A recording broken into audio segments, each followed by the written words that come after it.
may get rich. Malapit na. Papakita ko lang sa inyo yung mga kasama ko. So here, Hello si Ivan again. Again, lagi na lang akong kasama ni Justin Lacey. Not complaining. Yeah, not complaining. Oh, okay naman yun. Huwag ka mag-complain. Yeah, I'm not complaining. I'm not complaining. Okay, and then si Alex from New Works. Hello. And then, ang ating new, Ivan, di ko makita si, sorry. Ayan, si Greg. Hello, Greg. So, hinihintay lang namin kasi malapit na yung boarding. Ayun lang. Yay! So, we just landed. Andito na tayo sa Jensen. Love it. So, right now, hinihintay na lang namin yung baggage namin dito. Medyo matagal lang siya. Pero yun, after nito, dediretso na muna kami sa hotel. Alam niyo ba, Bessies, kanina dumaan pala si Mommy D. Hindi namin nakita. Alam ko na nandito si Mami D. Nag-ano ko, thank you very much. Mami D, hello! Hello po, Sir Milo. Hello. Ay, hawak ko yung hello, good morning. Wow. Lagay muna natin yung luggage sa loob. Ito po, thank you. Ayan, dito ako sa front as a Vertigo girl. Yay! So we're ready! Day 1, let's go! Besties, and dito na tayo sa hotel. It's called the Grand Summit. And sobrang aga namin ngayon. Hindi pa kami makakapag-check-in, although ready na yung breakfast. So, perfect naman din yon para makakain na muna.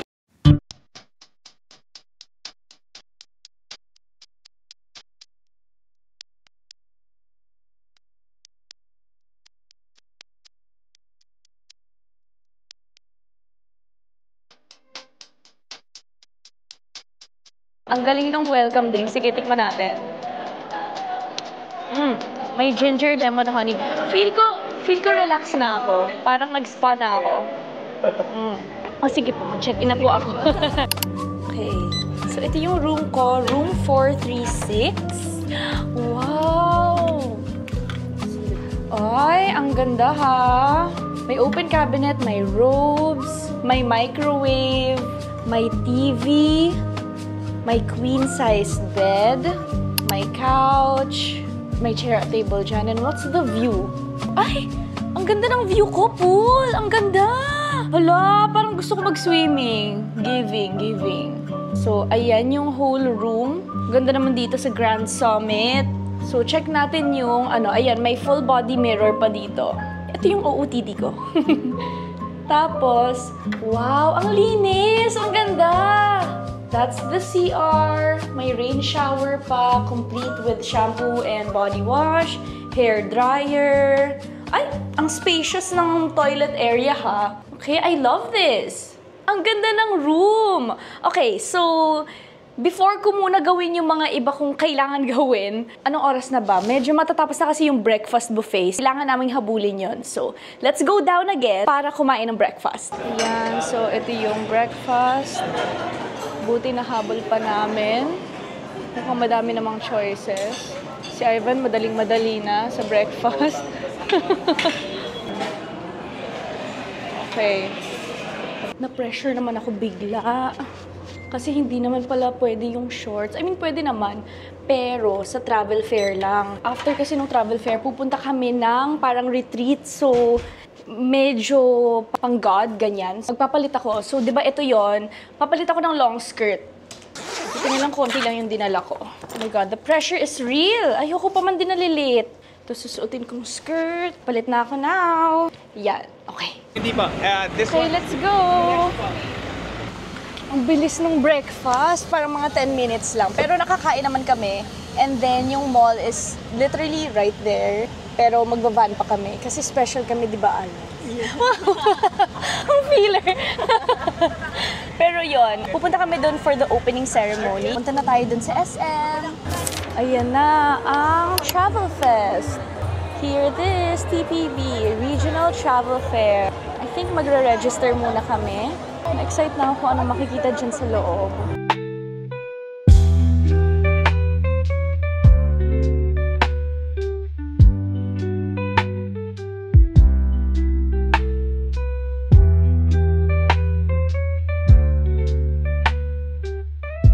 But basically, yan yung mga makikita nyo dito sa travel fair. Yan, may mga hotel din.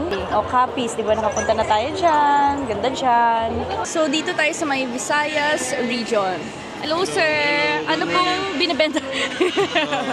We are offering for Summer and Leyte Tourism Loop. It's a day tour package na you can explore municipalities and cities in a day, covering 5 to 3 destinations. It's the bestseller, Sohoton Cave and Natural Bridge. Yan, pero meron din number 2, number 3. Loop 1, this is Loop 1. It's known as Miss Universe Package, Miss U Philippines. Kasi dyan sila pumupunta? Yeah, pumunta sila dito last, I think, May yung candidates. Okay. Kaya pinangalan namin sa kanila, Loop 1. This is our bestseller. Hello! Hi po, Boris po from Eastern Visayas. Hello. Ito, actually malalaman nyo ng lahat, Smooth Travel and Tours. Next, Ormo, the city of beautiful people. Yes, and the beautiful smile. Yes. Wow. Where happenings happen. Happenings happen. Ang cute, meron kayong pin. Yes po. Ito po yung official flower namin. Kalachuchi. Symbolizing po resiliency and embody the spirit of hospitality. Ang cute. So ito po si Miss Christine. Ay, nakilala ko dito. Nakilig naman ako. Follower. Ay, thank you. So, Follower from IG. Ay, IG pa. Thank you. So yun, nalaman niya ako. Sabi niya sa akin, thank you naman. Sabi niya sa akin, maliit naman pala ako sa person. Ay! Just so you know, mga besis, yung camera nagdadagdag ng mga ilang pounds yan. Defensive! Thank you so much, Miss Christine, sa pag-support. And also, ayan. Yan, i-contact nyo lang siya. Andito. Ay, ganda!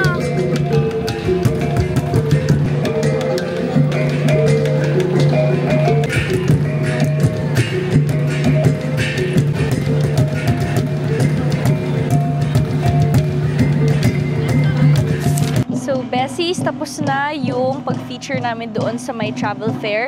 And now, nandito naman kami sa CCT Malungon Retreat and Training Center. Ayan siya, papakita ko sa inyo. Nagkaroon ng welcome dance. Ngayon, dito naman ang gagawin namin is magla-lunch. Dito kami magla-lunch. Nakikita nyo, ang ganda niya, no?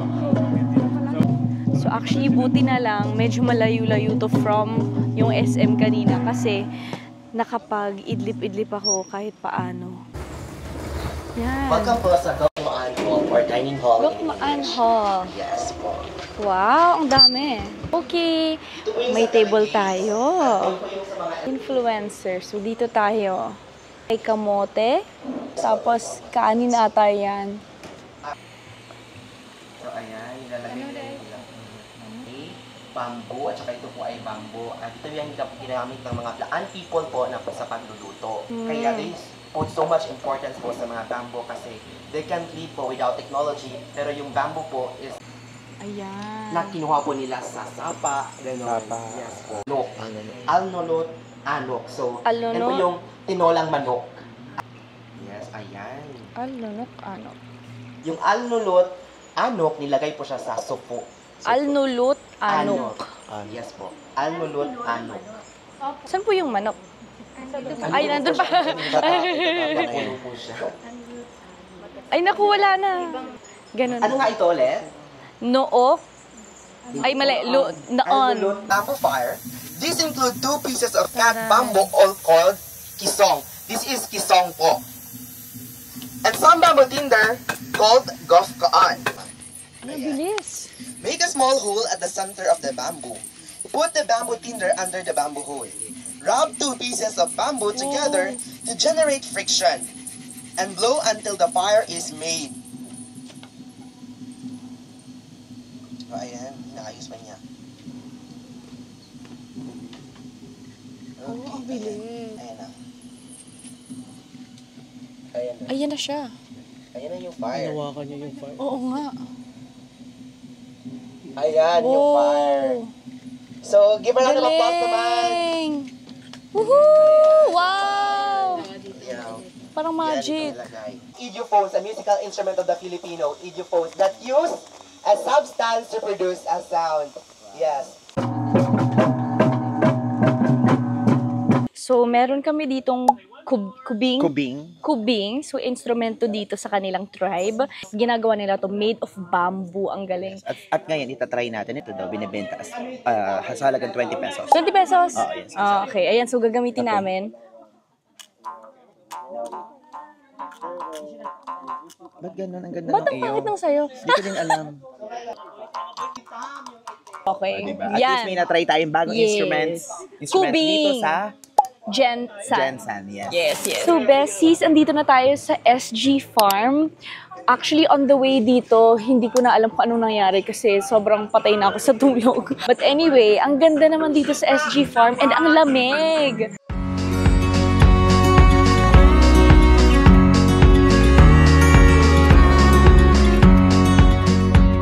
Get rich. My favorite flower. Yan yung sa giant swing nila. Ayan. Pero mamaya i-double check ko kasi may entrance pala yan na 50 pesos. Huwag masyadong malakas. Yun lang. Huwag masyadong malakas. Parang awa mo na. Ah! Ah! Ay, okay na ako. Wag mo na ako i-push! Kuya! Ay! Ay! Ay! Fun! Ang saya! Whee! Try natin tong lengua dito sa may cafe nila. Yan. Meron din ditong iba-iba. May coffee, other snacks, juice, halo-halo. Actually, ang dami. Ito na yung lengua. Actually, ang sarap. And very crunchy. So, yun. Kanina nag-giant swing na ako. May kalesa pa, flying bee cab, massage chair, go-kart, mini golf course, palarong Pinoy. Oh, ang dami. Tapos, very affordable pa yung mga ano nila, price. Package, ayan sila. May day tour photo shoot, may package. Yan, kung interested kayo. So, binusog ko na talaga sarili ko for tonight. And then, after naman kasi na ito, pupunta na sa hotel. So, pahinga naman na siya after. Hi! Good morning, Bessies! Actually, day 2 na tayo dito sa Gensan. Ngayon, nakapag-ayos na ako and bababa tayo ngayon for the breakfast. So, kahapon, pumunta tayo doon sa Tupi tsaka sa Sarangani. Hindi lang pala General Santos ang itutour namin, kundi madaming places dito sa South Cotabato. And now, day 2 na natin dito. Nag-breakfast muna ako, kumuha ako ng champurrado, corned beef, corn, bok choy, isang tomato, rice, pineapple juice. So, medyo heavy tayo ngayon.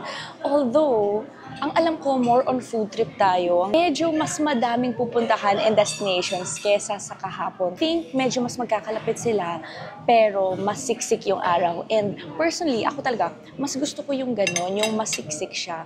Kasi parang mas madami kang nagagawa, mas madami akong napapakita sa inyo. Mas gusto ko kasi talaga yung sinusulit yung araw ko eh. Okay lang sa akin yung gumising ng maaga. Kaya, even though alam ko madaming pupuntahan na kainan, alam ko sa sarili ko na magugutom talaga ako. Kaya nag-heavy breakfast na ako. And Bessies, ito yung first destination natin for today. Ito yung Fuyabing Weaving Center.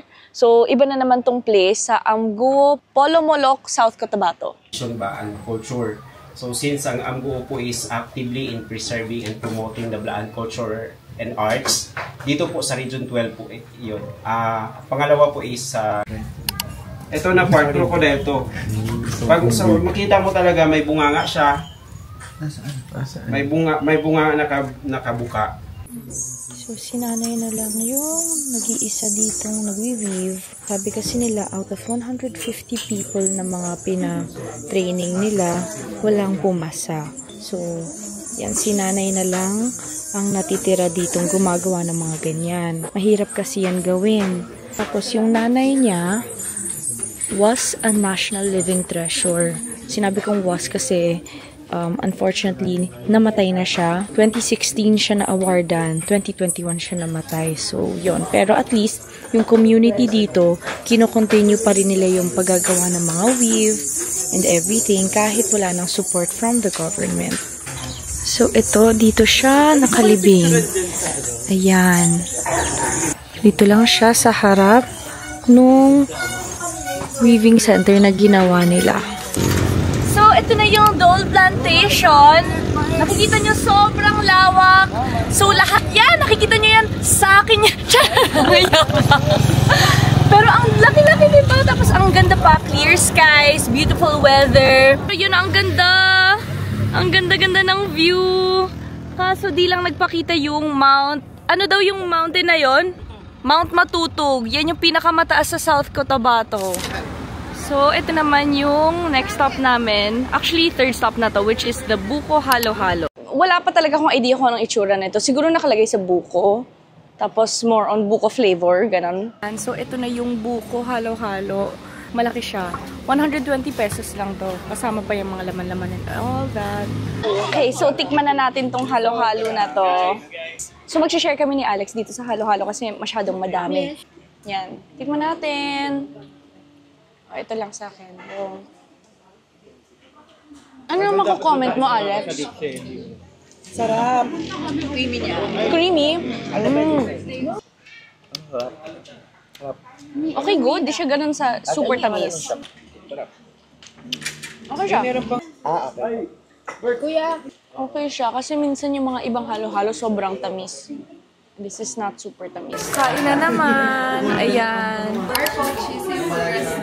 Arpochi Seafood Resto. Pero nasa bahay kami. Literal homey feels talaga siya. So may squid, shrimp, prawn. Tapos, what's this? Chicken. Tapos may fish. And of course, may crab. Okay, Bessies. So, andito na kami sa next destination namin. And ito naman yung Baras Bird Sanctuary. So, di ba sabi ko sa inyo, paiba-iba kami ng place. Ito naman ay nasa Takurong Sultan Kudarat. O, di ba, nandito na kami.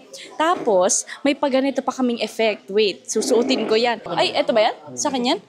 Yay! Okay, thanks! Ang cute! Ang pag-poops nila sa ating head. Oo, kasi nasa Bird Sanctuary tayo ngayon. Yes. Para hindi tayo mataihan sa ulo. River po, ito po yung nagdi-divide sa Isulan, Municipality of Isulan and City of Tacorong. Nandun yung Capitol. Oh. Capitolyo. Dahil sa kabila.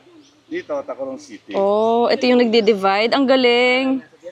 Grabe, nakakatakot pala dito. Kasi minsan, may mga nagte-trespass. Pero, dito, ano? Lamok lang, OA. Ang OA mo kasi, ba't O, sige, napakagat kita. Hayaan mo makagat ka ng lamok. Go. Pero narinig mo ba sinabi ni Kuya? Hindi. Sabi niya, minsan daw kapag may mga nagte-trespass dito, may papaputo ka na ng baril.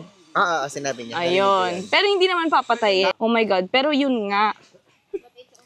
Sa sobrang gusto ng mga tao, ang mga birds dito, yun, nagte-trespass na sila at ninanakaw nila yung mga ibon. Kaya ganun yung ginagawa. Nagtatry mag-shoot, tapos nagdi-disperse na merong mga bantay dito, si Sir, para maiwasan yung mga ganun. So ngayon na lesson na daw yun.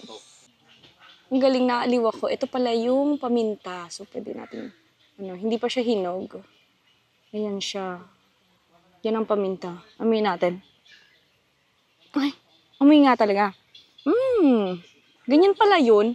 First time ko lang makakita ng paminta ng sa puno. So, nakakatawa dito kasi hindi naman siya zoo. Hindi talaga siya zoo. Bird sanctuary talaga siya at nakakatuwa dahil wala siyang net, no cages or anything. So, pumupunta lang dito yung mga birds dahil gusto nila. So, yun, dito sila nagmamigrate, dito sila nagbe-breed. So, kapag pinipili yun ng birds, then that means only one thing. Maganda yung area. So, after namin doon sa Bird Sanctuary, nandito naman kami. Actually, medyo malayo siya. Let's say, mga 1 hour din ng drive from dun sa Bird Sanctuary. Pero, iba na namang city ang pinuntahan natin. Thank you po Corona del City. Ang pinuntahan namin is yung Organic Yan Urban Farm. Ipapakita ko sa inyo, ang ganda dito. Pumunta ako sa CR kanina, tapos ang ganda kaagad. Tingnan nyo, mga organic talaga. You see this. May mga microgreens sila and everything. Tapos, pwede ka rin bumili ng mga ganito. Diba? May flaxseed sila. Puro mga organic stuff. Healthy living. Tapos, yung pag-enter mo dito, may pagganito. Pero parang display. Kasi sabi dito, do not touch. So may mga greens. Tapos, ang ganda pa dito, may pagganyan sila. Wow! So, it's giving Siargao. Very vibey yung place. Tapos ito, may duyan pa. At mas malakas yung music dito. I love it! I love it here! Ito yung place. So, dito kami kakain ng dessert. So now, hintayin ko kung anong itsura ng dessert na i-serve nila and I'll let you guys know kung ano yung lasa. And so nag-try kami nitong mga juice. Yeah, iba't ibang juice dito sa organic yan. Ito pala yung mga flavor niya. Uy, first time namin ito itatry, di ko pa alam yung lasa. Ay, parang kalamansi. Parang feeling ko Parang nakaka-fresh. Nakaka-fresh. Peppermint. Parang pepper. So, sa'yo. Menthol. Gin Bilo. Ay, Grabe, hindi wholesome yung grabe kasama. talaga. Ito yung first na itatry natin. Oo. Yan. Actually, ano yan? Quesadilla. Quesadilla. Pero, with a twist. Ano yung twist? Kasi wala kang mga meat. Naku, di May cheese naman. May cheese quesadilla naman eh. Wala Hindi, lang. I mean dito, walang meat silang ginagamit. Ay, Ah. sorry na to. Oo. Pero walang twist yun. Di yung twist. May twist yun. Normal lang siya. That's organic. Magiging immune bang immune system? Kale ang green. Nangingibabaw yung cheese. Sarap ng Sarap. parang sauce. Yung salsa. Ang sarap. Tingnan ikaw na nga mag-pronounce kung ano tong place. Gustos. Gustus. Gustos Seafood Market. So, yun. Nandito kami sa Gustos Seafood Market. And ang dami ninain sa amin. Hindi talaga kami pinapagutom ng PBB. Grabe. Pero masarap yung pagkain. More seafood. Actually, may chicken naman. Hindi lang siya puro like crab and everything. Mayroon din canton, chicken, gulay, sabaw, pork. Everything is here. And then, yun. Masarap. Ano oras na ba? It's already 8:49 p.m. at kumakain na kami ng aming kind of late dinner. And then after na to, pupunta na kami sa hotel. Yun lang. So yun, kain muna kami. Hello, Bessies. Good morning. As in morning na morning talaga. This is our last day. Pero may pupuntahan kaming fish port tsaka yung mansion pala ni Manny Pacquiao. Actually, ang daming rules para pumunta dun sa fish port. Bawal sleeveless, bawal shorts, bawal slippers. And this is the outfit. I woke up at 4 a.m. Call time is at 5 a.m. Mga 10 minutes na lang, 5 a.m. na. So, okay na rin na mas maaga tayo. Last push, let's go! So, ready na kami. Again, nandito kami sa Gensan Fishport Complex, the tuna capital of the Philippines.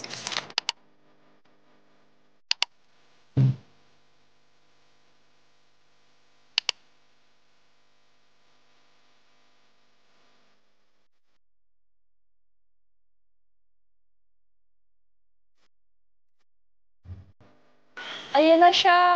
Ang daming mga nahuling tuna. So, hindi pala ito lahat tuna. Common yung yellowfin tuna. Ayan. In fairness, look at that. Napakalinis. Oh, bigla na lang bigla na lang may tumalon. Ang linis dito ng port. Walang any dumi or plastic. So, ito pala yung information na tanong ni Alex. So, ito yung mga fishing companies and then yung mga tao na nila, yung mismong kumukuha ng tuna. So, hindi siya talagang open for the public, more on for companies talaga. Yes, pero meron na daw silang retail, dun malapit sa pinagkuhaan natin ng goods kanina. So, pwede nang bumili ng tingin-tingin. Dati, puro pang wholesale lang daw talaga siya, pero now may retail area na sila. O, diba? Grabe, napaka-active ng mga tao dito. Kinikilo nila yung tuna right now. Yan. Ang laki, oh. Wow. Ayan. Dito nila chine-check. So, tinutusok na ganyan. Oh. Tapos i-check ng ganon mismo. Ang galing. So, yung pag-check pala nila ng ganon, kung ano ang mas mapula, mas mataas yung grade. Ganon daw yun. Ang galing. Ayan, oh. So, pila-pila yan. Tapos lahat yan, manually chine-check. Yun yung malalaking may parang stick. Tutusok-tusukin niya yan lahat. So, para pala i-check yung quality nila, nag-iiba kasi yan. Minsan yung sa katawan, pula. Tapos dun sa tail, medyo ma-brown. So, kapag paiba-iba yung kulay daw, luma na yung isda. Kaya nila chine-check sa katawan tsaka sa tail. Tapos, ang color lang is red and brown. Tapos kapag medyo pula na siya, yun, sashimi grade siya, which is good. Ayan, so baka pwede natin ng tikman. Ano pong gagawin nyo? Ano pong ginagawa nyo kapag yung mga isdang natusok nyo ay naging brown? Tatapon yung isda? Hindi. Hindi tatapon. Ipaprocess pa rin yun sa planta, kaso mababa na lang ang presyo. Local price na lang siya. Paano kapag yung mga ganito, magkano po yung bentahan dyan? Ito, ang kuha ng planta ay umabot ito ng mga 350. 350 pesos? Oo. Ang isang tuna? Kilo. Average kilo niya, 33, mga ganyan. Hindi, depende. Ito. Ano ba yan? Kunyari, ito, gaano kalaki yan? Ito ay 80 kilos. Ano ba kuya yung mga dinidikit na number dun kanina? May nandoon sa unahan na may mga dinidikit na number. Ano yun? Ayun yung timbang niya. Timbang niya yun talaga. Ito yung dinidikit. Ito yung mga pangalan ng mga buyer. Okay. Yun yung dinidikit. Ito yung timbang. Ito. Yan yung timbang, tapos yung buyer is buyer. So, usually 350 pesos pala siya per kilo. Oo, pag class A yun. Class A. Ilang class ba yan meron? Mga 4. Ni-export na. I thank you po kuya ha. Sige po, So yun, bago kami pumunta sa airport, itutour muna namin tong mansion ni Manny Pacquiao. And konti pala tong nakikita namin. So ito yung bulwagan or yung hall. Okay, so may dining table dyan. Meron ding parang couch living area there. And ito yung kanyang office. May mga pictures. May mga pagganito. And yes, pwede rin kayong umupo dyan. Yan, lahat yan may mga pangalan niya. Fun fact, 10 years sila nagstay dito from 2013 to 2023. So ngayon, it's currently 2024. So last year lang sila umalis dito sa mansion na to. Ang galing. Tapos ito pa pala daw yung planong gawing hospital ni Manny Pacquiao. Pero dito sa Gensan. Ayan, ang laki-laki Ito pa, isa pang fun fact, this is actually the second mansion na. Pero yung first mansion, mas maliit kasi 2,500 square meters lang. Ito, 9,850, I think, mga ganon. And then, ang nakakatuwa dun is, nung nakatira pa rin sila dito, naka-on or naka-open to public for tours. Kaya minsan, nakikita din ng mga tourists or yung mga bumibili ng ticket para mag-tour ng mansion niya, si Manny Pacquiao in the morning. Ang galing nga So, na-tour na namin yung other parts of the house. Andito na kami sa may pool area. Yan, ang ganda, diba? Very clean, napakalawak. Yan, and dito daw yung favorite place na magstay ni Miss Jinky. Yan, and by the way, ito yung main house. So ito naman, nandito tayo sa first mansion nila Manny Pacquiao. So yung kanina was the second mansion, ito naman yung first. Sinasabi nila na ito daw yung smaller just because parang bahay lang siya and yung pool area. Yung kanina kasi meron pang courtyard, may kung ano-ano pa, may staff house pa and everything. So mas malawak yon in terms of like lot area. Ito, yung mismong house, mas malaki. So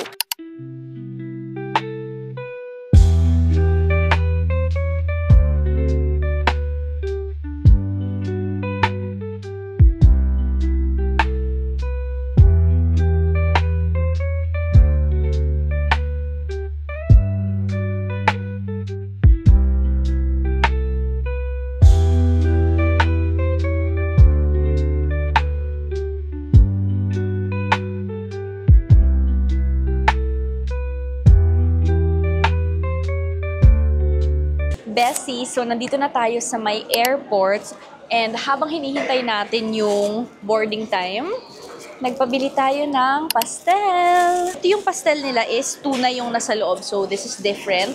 10 pesos lang to kasi na nabili dun sa daan. So, exciting. First time ko to tikman. Ay, ang cutie naman ito.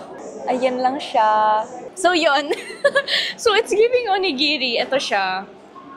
Okay, ito na.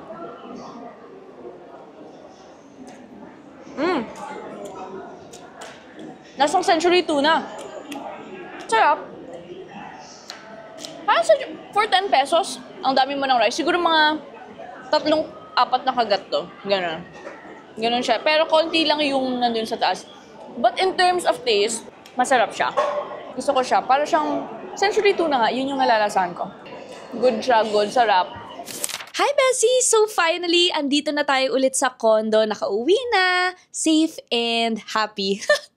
Nakakatuwa naman, actually yung una kala ko talaga Jensen lang yung pupuntahan namin kasi yun yung sinabi ni TPB. Pero it turns out, yung buong Sock Sergeant na ikot na namin. 'Di ba? Kahit mga isang destination yung napuntahan dun sa city na yon, at least natapakan na namin yung city. Hopefully, nakita nyo rin naman yung beauty ng Sock Sergeant and hopefully nabigyan ko rin kayo ng tamang information about it. If may nakulang ako doon, just let me know. Put it in the comment section below. Pero kung masaya naman kayo dito sa vlog ko, then please leave a thumbs up. Mas magiging consistent ako sa pag-vlog and pagiging informational as always. Alam niyo naman yan.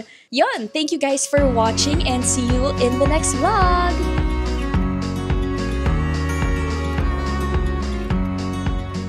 They say get rich so I can buy